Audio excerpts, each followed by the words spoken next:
Class is in session, hitting the books. College basketball edition for the final time this season of the Hitting the Books show. Ian Cameron, Connor Mack, Monday, April 7th, and it is the national championship for college basketball tonight. The Florida Gators and the Houston Cougars doing battle. I guess the first thing we'll say briefly, looking back on the Final Four, Florida and Walter Clayton, man, when that game is there, still to be anybody's game. And who was making the just absolutely back-breaking, game-winning plays down the stretch, scoring? Walter Clayton Jr. again for Florida, great down the stretch. Not to mention that they still had everybody else chipped in as well, but his impact down the stretch was significant in that game to get past Auburn. And then we saw one of the great comebacks we've seen in a long time with Houston, who, look, we counted them out many times. I did, as someone that had my biggest bet of the Final Four on Houston on Saturday. And I'm like, wait a minute, this team's finally starting to make shots, and here they are down 12. They're actually down by a bigger margin now in the second half than they were at halftime. And just watching that game, it's like, how the hell is Houston going to get back into this? But they made a run inside the last 5 minutes. They got the deficit down to 6, and it put some very real game pressure on Duke later in a game, which is something they have not experienced yet. And, of course, that's when the game totally went Houston's way as far as they got the stops. They got Duke to screw up the inbounds pass multiple times, just critical mistakes down the stretch by Duke. And Houston started making some shots and some big threes to keep them alive. And the next thing you know, Houston with one of the great comebacks in recent Final Four memory in a game that they looked dead to rights multiple times, coming back to win that game. Yeah, go ahead, C-Mac. Wait a minute. We can't hear you. Your mic. Put your mic on. Oh, am I on? Great comeback or horrible choke? Yeah. Both. It's allowed to be both. Yeah. Yeah, I think it's both too. Yeah. It's allowed to be both. And that's exactly what we saw. And look, Cooper Flagg, great game. I mean, even in the loss, how good was he? My gosh. Just an outstanding game from him. And I thought he had the antidote to shut him down. They really didn't. And yet they were still able to come back and beat Duke in that game. And Tyrese Proctor, though, had a tough night. If you want to talk about someone that really struggled. No threes. Yeah. Bricks, the free throw, that was just that was that. Looking at that when you go back, through that game, I thought that was pretty big, on the Duke stat line, even though they basically won everything. Don't love that call, Nick, I got to admit. And I was happy because I had Houston, but that's not the greatest call they made there on Flagg with the over the back. Just like two guys, let them battle for the ball.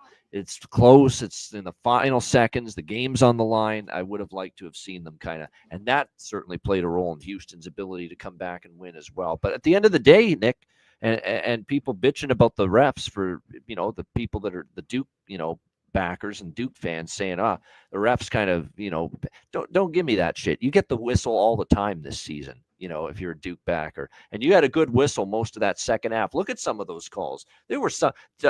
Juwan Roberts got fouled on the slam dunk he had that cut the ball to one. That cut the lead to 1. When he got dunked that ball, he got fouled, and they didn't call anything there. There were a couple other calls earlier in the game that I thought should have been called on Duke that they let go. So yeah, that was a bad one on Cooper Flagg. But I thought Duke got a pretty good whistle in that game. Outside of that, not to mention, what about the ball that went out of bounds?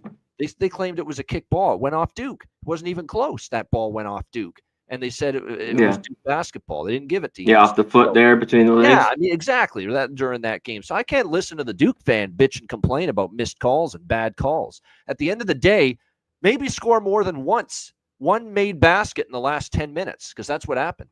One made basket in the last 10 minutes for Duke. Maybe make a shot or two down the stretch, and maybe you win that game. So I can't listen to the officiating complaints. Find a way to close out that game, and they couldn't.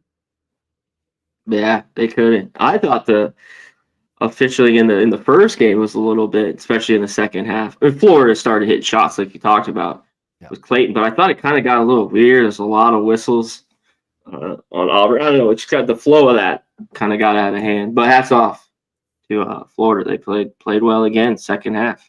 Both these teams. I mean, that's why we're here. These are the two best teams. We're going to rip through all the numbers. And that's why they're here. This is pretty even, And it's evidenced by the point spread. And here it is, your national championship game, Florida and Houston. Shocker. We got a 1-point spread here. Florida, a 1-point favorite, 140.5 the total here in this game. So a couple things I want to start off with this Houston team. Well, we'll start with Florida first, actually, because they were the first game. Florida has been in a battle in a lot of their games, but their guard play cannot be denied how good it is, especially, of course, Walter Clayton Jr. He's just special. He's just phenomenal. There's no denying that. And he once again made so many big-time plays down the stretch to pull them through in what was a back-and-forth game against Auburn. They were trailing at the half by a pretty decent margin. I think it was an 8-point lead for Auburn, at halftime, and Florida was able to battle back. And they were finally starting to clean up the turnovers. And look, what's shocking is that they lost a lot of battles for the rebounds, which is a rarity for them. But that got better as the game. Not in the second. Yep. Got better, yeah. And no doubt. And, of course, the defense turned up a notch, and no question about that. And to be honest, the Auburn guards kind of gave Florida a hand in coming back because they didn't play well in the second half, all of them. Denver Jones didn't do well. Baker Mazzara didn't do well. It was just a tough struggle. Even what did Don Pettiford do in that game? Couldn't find him with nothing other than making some free throws and a couple twos. He didn't hit anything from three. No, I mean, it was just the guard, and you could see, and that's what I said going on Saturday when we previewed that game. Florida's guards could be the difference. They just have the better guards, and that's exactly what happened. And their defense turned it up a notch, and that was the difference getting past Auburn, and a great win. They've clearly shown they could face adversity and come through it, because there's been times against UConn, Texas Tech, Auburn in this tournament when Florida was in some real trouble, and yet they were able to pull themselves out of it and get in the win column. And then, as we talked about with Houston, just an incredible comeback. Duke, probably the more talented team. Duke, probably the better team for most of that game, 100%, because it looked like Houston was done many a time during that game. But you can't underestimate Houston's guts, heart, just never quit, never give up. I mean, it's so easy for them to give up in that game, and they never fucking did. I mean, it was just unbelievable. Just battle for 40 minutes. Not 30 minutes, not 35 minutes. We play for 40 minutes. We sign up for 40 minutes. Nobody symbolizes that more than Houston. Well, real quick, and like to go back when that happens, it's just guys like Roberts who missed all those free throws in the Duke game last year. Like they missed a whole bunch of time. He makes both, but he was big. Free throw shooter too. Knocks them both down. Tugler all over the place in those last 10 minutes. Yeah. The putback jam, just playing defense.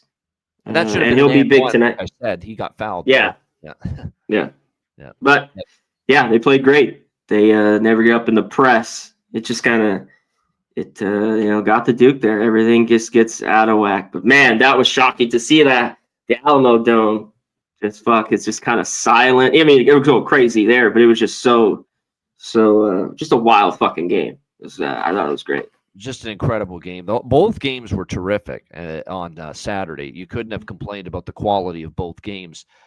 They were excellent, but obviously the finish is as miraculous as it gets for that Houston-Duke game. But anyway, turning now to this game, how do they match up? Really, it's two teams that are so physically tough, mentally tough. Yeah. Obviously, I think you got to give the athletic advantage to Florida. The guard advantage probably still does have to go to Florida. But boy, oh boy, Houston, when Florida's bigs, they normally have the advantage with their bigs. And I think they did, because another thing, too, about that Auburn game, Florida's bigs were good, and they wore down, and he ran out of gas on Saturday, Janai Broome. There's no question about it. Yeah, they got the four bodies. Yeah. We'll get to, same. This is a size that can match up, and the rebounding. Florida even a little bit better. Two top 20 rebounding teams, though. This is going to be fun because the one singular thing to watch tonight that I think is the most fascinating matchup, and I think that's where it's going to be decided. I think obviously the Florida guards are capable of pulling the game in Florida's direction, led by Walter Clayton. But this massive battle in the paint and beneath the basket tonight for rebounds, for position, for loose balls, and to score near the rim. That's going to be something, because it's going to be a fucking war in the paint tonight between these two, because they both say bring it on. Florida's like, we'll battle you in the paint on the glass, and Houston, they live and die by that. That's their MO. Houston is that those battles inside in the paint and on the glass. So That's going to be just such a great matchup here tonight. That's more will over skill when it comes to that kind of a battle. Are you going to win your one-on-one battle? Are you going to get position? Are you going to get that loose ball, or are they going to get it? So many of those one-on-one battles are going to go a long way, in my opinion, to deciding this game tonight. Obviously, you look at the inside. I think it's a wash. They're both great front courts. They both have size. They both have physical prowess inside. I think you do have to give the athletic and the guard advantage a little bit to Florida. I think you have to give the coaching advantage slightly to Houston. And this is no slight on Todd Golden. Outstanding recruiter, outstanding job assembling this roster, and a very good coach in terms of getting his teams ready each game. But there's been one little minor quibble and flaw for Todd Golden. And look, they're still in the national championship game tonight in spite of this. But this is now the third time in the tournament that the Houston Cougars will be playing their next game on 48 hours. Short turnaround, short prep. And if you look at the previous two Florida games in this situation, it was UConn on a Sunday. It was Texas Tech on a Saturday, 48 hours after their last game. You could argue those were two games Florida's this close to losing. They did not look their best in those short turnaround prep situations. The UConn game on the short turnaround, the first weekend of the tournament, they escaped with a win where they did not play their A game. And you can say the same thing about Texas Tech. If Texas Tech doesn't brick front ends of 1-and-1s, are we talking about Florida in this game? Seriously. I'm not kidding either. Yeah. Watch the tape. Go back and look at that second half. And at the end, when Florida was on the ropes against Texas Tech in the, the Elite Eight, the regional final. Just look at how Texas Tech was so close to putting them away. And they bricked front ends of 1-on-1s. Walter Clayton does his thing with just dagger threes after that, brings Florida back in it, and the rest was history. Florida survives. But again, that was a short turnaround prep situation for Todd Golden. And again, the team was not great in that game. And here he is again. He's got to turn around and match wits with, look, Kelvin's as good as it gets. And this is not Todd can't coach. This is just that Kelvin is phenomenal, in my opinion. Kelvin Sampson. And he's the old veteran of this game. And I think because of that, you have to give the little bit of a prep advantage here to Houston. You guys know that my best bet on the show Saturday was Houston. You guys know I think the world of this team. You know I said on Saturday I think they are due for a national championship. I think Kelvin Sampson is due for a national championship. So I am coming back to the Houston Cougars here. +1. Now, I have futures pre-tournament on both teams. Florida +375, Houston +600. So I could just opt to, sit back and watch this game. But I'm topping up even more on Houston, and obviously I'll make more if Houston wins. And I'll make, we'll get the future if Florida wins. But I feel Houston can get this done, even with the disadvantage they have as far as the athleticism or the guard play. Because they had disadvantages from an athleticism standpoint all over the fucking floor against Duke on Saturday. And they found a way to win that game. So I just buy into this team's guts and what we've seen from them. I also don't love it that Alex Condon's not 100% for Florida either. You can tell he's laboring out there, and we'll get to that more when I talk player props for this game in just a bit. But I'm going to Houston, C-Mac. I trust. I'm buying into them. I think they can get this done. It's not going to be easy, and if Walter Clayton is going to be just raining from deep late in the game, if it's close, probably Florida's going to win this game. But the one thing Houston will do is they'll throw traps and they will throw ball screens. Yes. They will throw pressures at the main guard for the opponent. And that is something I think that Kelvin is going to do tonight. He's going to try to pressure and send multiple. Well, that's my top prop for Florida. Because Clayton, I get everyone's going to be on him. If he has, maybe he's due for a cold night. I mean, the worst game he had was Maryland. Everyone else played well, though, in that second half. What did he have? 17 points? I mean, he just had 34 and 30 or whatever. And the other games both had 23. So 4 out of the 5. He's coasted this. It's easier said than done because that one layup he made at the end. I mean, you think you're in good defensive posture against Clayton, and the move is just incredible. He gets you, to pump, fake, and you're down and you're beaten, and then he's like a blur going to the rim, and there's nothing you can do. Sometimes it's just he's that good. Yeah. Definitely, he's that good. Yeah. So, but that's it. all right, So you I'm on done? Houston. The total, look, Okay. I see it being an under game, and I think CMAC might agree, but I would say I this. am. We saw this with Houston Duke on Saturday. Just got nuts with all the fouling and all the stoppages and all the stuff that went down late, and the game ended up going over the total, barely, but it went over the total. So if you Yeah, like, some people, it yeah, depends. yeah, 137's push. Even there's 137.5 earlier in the week. yeah. You won, and then yeah, some people lost, and then if you have 136, depending on it. But So what I first would half say is stayed first under. half under. Exactly. Then that's what I I'm was on it. getting at. If you like Yeah. if you like the under at all in this game, again, at the very least, split it up between the first half and the full game. But CMAC, the floor is yours. What do you Yeah. think here for the Natty? We'll touch the total since you're just talking about it. I'm on it here. First half, I think it's too high in a Houston game. And believe me, the shots could go. As good as offensively these teams are, they're just as good defensively. We talked about all year Florida, was top 10 in both offensive, defensive efficiency. Now they've slipped. Some places you see like 15, other places like 20, depending on counting the last few games of the regular season, their tournament, and then this tournament, their defense. They've had more turnovers too, Florida, in this, that's kind of gone on in this game. You talked about the sloppiness of the first half, but the third best offense, Houston, number one defense, 22 best offense all year, rebounding. I mean, they just have the bodies. That's why with Condon, we talked about the under again for him. I don't think he's healthy, but Florida has 4 huge guys. I mean, he's kind of just going in there, plugging away and giving what he's got. No. So back to him, take his under you were getting at. So, but Roberts was good. Tugler, I mean, it's going to be a battle. Loose balls, all this stuff. You just, steals. It's going to be gritty. Tonight. I think so. And if I lose this on, I think there's some enough wiggle room. If they're hitting their threes here early, it could go over. But huge championship game. Everyone's going wild. Huge Alamo Dome. It's just little court. You see this people are way up top, on that.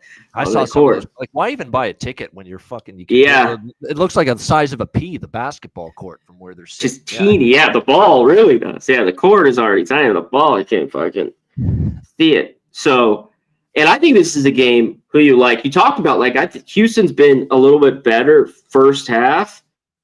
So maybe you look to Florida. But as we've seen with Houston, you can't count them out.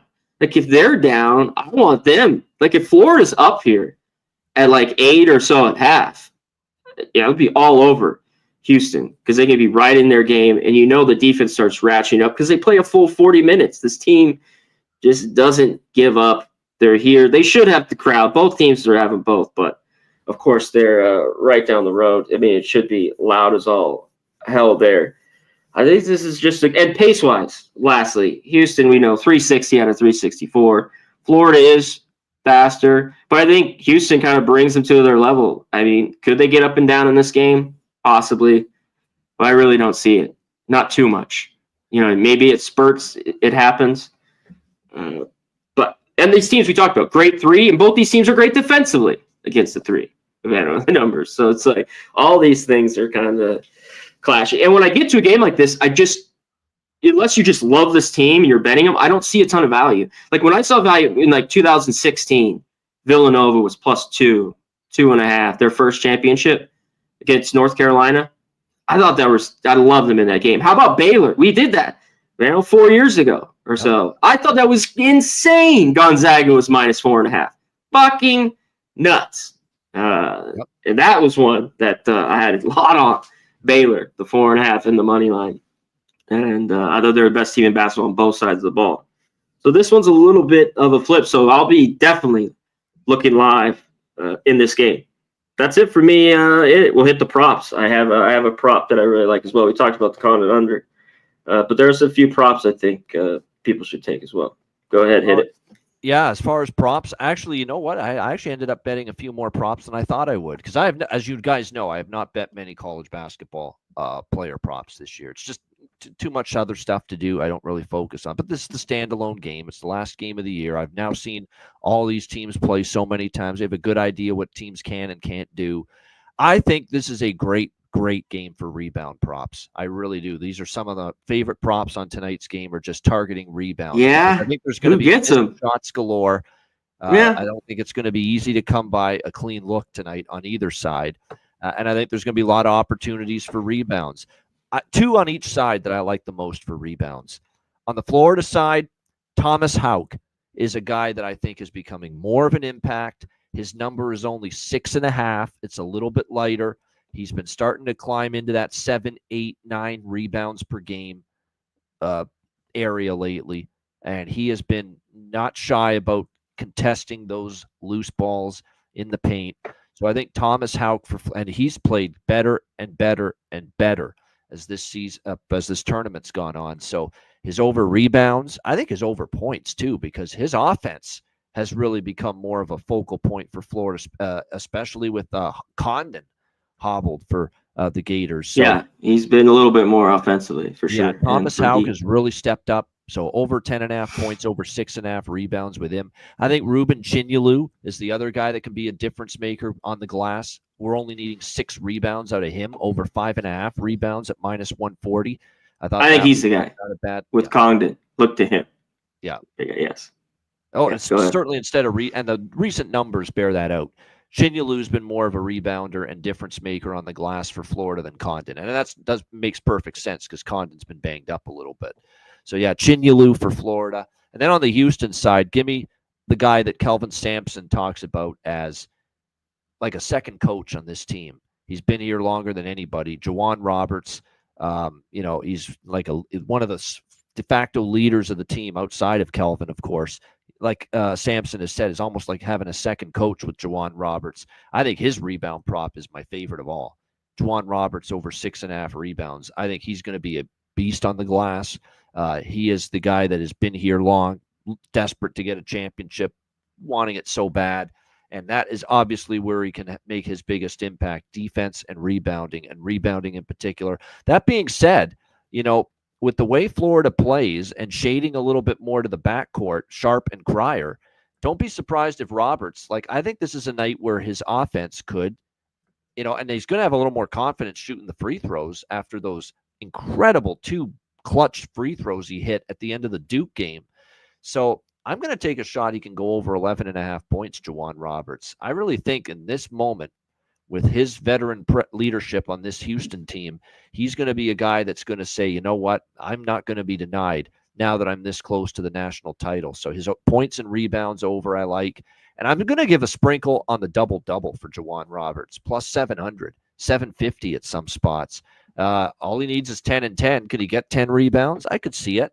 10 points? I could see it. That's all you would need. I think he's got a potential to get that.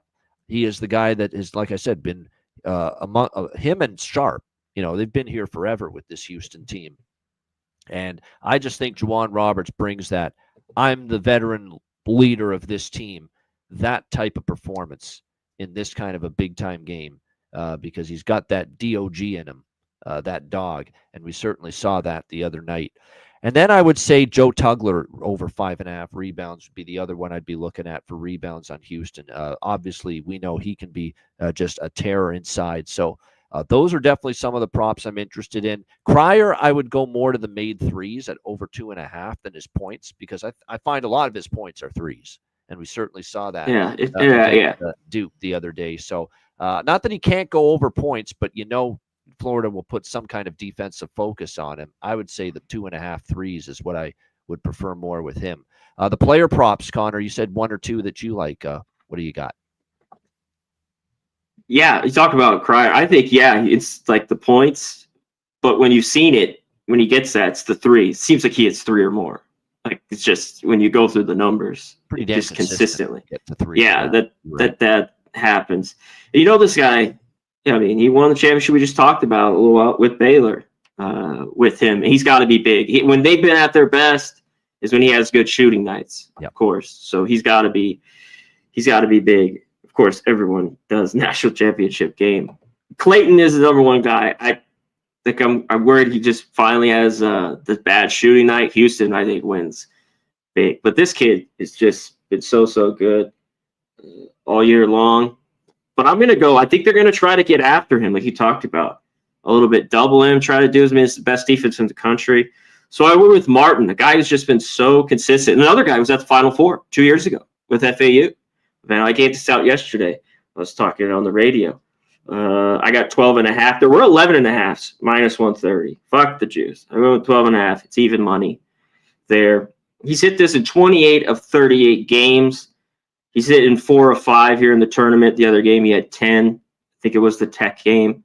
I think he's got to be big, though. Florida's going to be in this. Like, he's going to have to hit 2 or 3 threes. You could look at his threes. They were pretty high, but he could get to the rim real well. So I took his points over in this game. You talked about Condon. I like his under. Even though they said it here, it's like 8, right around there. It's not, 10 or so. But he's being in there just. I'm with you on that one for Condon. Yep. Yeah, he's just battling. Like, he's getting some boards. Like, these games are just, it's like 6 and 4. He's had 4 points, 7 rebounds in terms of offensive production. 20 minutes. Yeah. Yeah. He's just finding it out, putting in minutes there. And that's it. I'll look to live. That's my big one there with Martin. I get everyone's, on the Clayton, which seems like lately he gets 20 in his sleep, right? Yep. But this game could be a little bit tighter. I know they're going to want to attack him. I like some of those boards you talked about. All these guys are so good. There's so many bigs on both these teams. Just have to hope you put your over rebounds props on the right guy. Yeah. That's all. Yeah. Yeah, exactly. That's why I'm spreading equally among 2 or 3 for each team, because I like Roberts and Tugler especially for the rebounding for Houston, and I like Hauk and Chinyalu for Florida, primarily in the rebounding department here in this game. So there you go. There's some player props as well. That's why we love the fact that when we get down to these one standalone game nights, we get to break the games down a little bit more in depth. We don't get the chance to do that when there's, during the regular year. Games. Yeah, Matt, thanks for the comments in the chat. Shout out to everyone. Gerald Jones, Nick Alvento, Timothy Hake, Old E, Justin McKelvey, Saturated, Old Redbeard, and Kenny Woo Woo Woo, Gold Jew, Juan Chavez, Daniel. We appreciate Canes Nation, and Matt the Bat with this great comment. I'm really going to miss these. You were phenomenal. I'll see you. Thank you very much. Appreciate it. Great comments. We appreciate it. Yeah, it was a great year. We're not College going basketball. anywhere. We got baseball shows coming up every week, all spring, all summer. Tomorrow, Wednesday, Friday, we got MLB shows coming up. So we turn our attention to another sport. That's basically it. And it becomes baseball now, primarily on this show moving forward. So, yeah, we'll be on Tuesday, Wednesday, and Friday this week with MLB hitting the book shows. But you're right. I know what you're getting at, Matt, of course. As far as college basketball is concerned, this is the end of the road. This is our last show. But, it's been a great season. It's been a profitable season. I got to admit, the NCAA tournament was up and down. Wasn't my finest. My first day. Yeah, we did this. My first day was awful. Yeah. It was like I grinded back. It's okay, but usually the tournaments are so better. But I dug myself that Thursday. All gung-ho, of course. The tournament's here. Yeah. And, man, I got bitch slapped. That Thursday. First day, yeah, exactly. It's funny because it was the reverse. Thursday I did okay. It was the Friday I didn't do as well on the first weekend. Yeah, but either way, it was an up and down tournament. But can't complain about the overall season was really. The overall season's been great. We've had some unreal runs. Yeah, no doubt. So we both had very good seasons. We're happy about it, and hopefully we'll be back next year for another college basketball hitting the book show. Before we get to best bet for the national championship and wrap up the show, couple baseball bets for tonight. Just going to throw a couple out there before we wrap it up and say goodbye. I'm taking the Pirates. I know Pirates aren't that good, but this is St. Louis playing a doubleheader against the Boston Red Sox yesterday, traveling after Sunday night baseball to Pittsburgh. These have been good fade spots. It's not like Liberatore either is all that great. Now, Mlodzinski's not good either, but or not great, I should say. But Pittsburgh in this scheduling spot, I'm going to take a shot. Lean to the over as well at 8 in that game. But I like the Pirates there. We'll take a chance. What else have we got here? Let me see here. Seattle, I like Gilbert, but I didn't love minus 160. It's not a whole lot. I hate the price. Hey, I got to say something real quick before you go. I haven't figured out Houston. Like, they came back. I had them first 5 thinking we got the better pitcher, plus 130 yesterday. They fucking get down. Whatever it was, 7-3, and then they came roaring back. Houston. The more I watch them. I know, but I'm like, right now I can't figure them out. Right, like this looks great. Gilbert is at home, but they've gotten to him in the past, even at home. I know it's just like sucking you in right here. Take the Astros. I think. No, I do. I do think that could be an under out there in San Francisco with the Reds and the Giants with Green and Webb. In those, we know Logan Webb's pretty damn good in San Francisco, so that could be something to look at there in that game. Great game with the Texas Rangers and Cubs. Both of those teams playing. Texas, man, Texas is going to win that AL West, and I'm not just saying that because I have a future on them to win that division, but they look good, Texas. So got far 6. this season. Yeah. Wind blowing straight in, cold. Snow and wind blowing in at Wrigley tonight. Not Yeah. hitters conditions, let's put it that way. But 6, can you really get there with an under at 6? My goodness. Not for me. Not at that number. Arizona, I like Gallen a little bit at home against Baltimore. In that, right.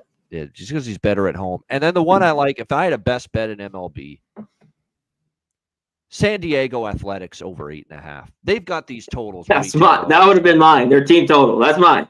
Yeah. Padres 4.5 minus 105. Team total. I like that too. I'm on that too. Padres team total over 4.5 as well. But I like the full game over. King's good, but King's never pitched in this ballpark, and he can give up a home runs.